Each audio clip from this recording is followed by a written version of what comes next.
was 14 years old, the first time I worked in my dad's liquor store, he didn't say a single thing to me on our 40-minute drive to the store until we got to the parking lot. And then he turned to me and he looked at me and he said, "Keep an eye on the employees, they all steal." As I'm older now, I understand him. At the time, I was very emotional about this. For me, my employees are my family. I think we have audacity at the ownership level, at the leadership level. The way I think about getting team members on board is by caring more about their needs than mine. The way I do it is through empathy and compassion and putting myself in their shoes and asking why would they want to be on board. I reverse engineer their emotional graph, and then on an individual basis, I try to understand where they are on their journey. Sometimes kids come into my company and the first time I sit down with them, they say to me, "One day I'm gonna run this whole company." And I'm thrilled. I'm like, please, I'm getting old, you know? That same employee 5 years later sometimes walks into my office and says, "I need more work-life balance," because now they fell in love and they're starting a different chapter of their life. And I love that. I don't judge them for not wanting to work 14 hours a day anymore. I respect that that's their interest.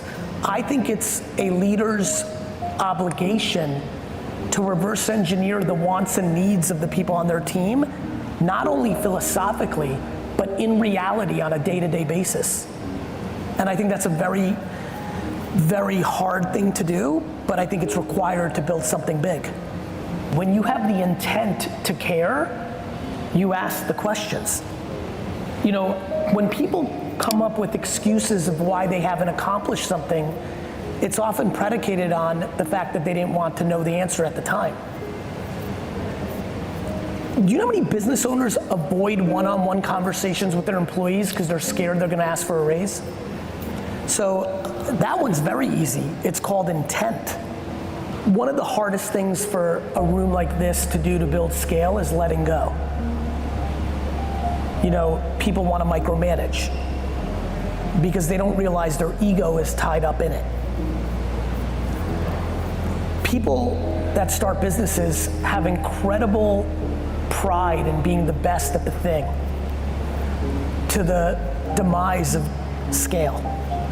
Anytime someone says that they're not growing to the level of their ambition or hopes and dreams, 99 out of 100 times, it's based on ego.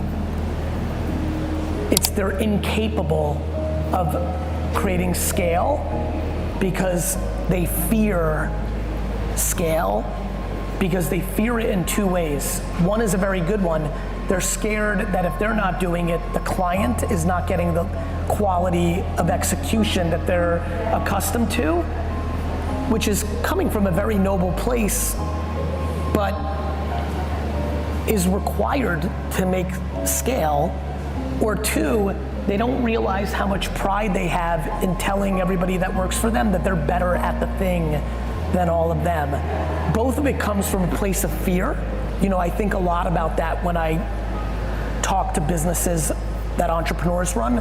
I'm trying to understand, can they see that fear is dictating them, thus having them on defense versus offense? Most entrepreneurs and small businesses want to win the game 1-0. They don't realize that that's what they're doing, but that's what they're doing. And I think for me, I want to win the game 17-14, 39-32, 116-104. Most people don't have the appetite to make 104 mistakes.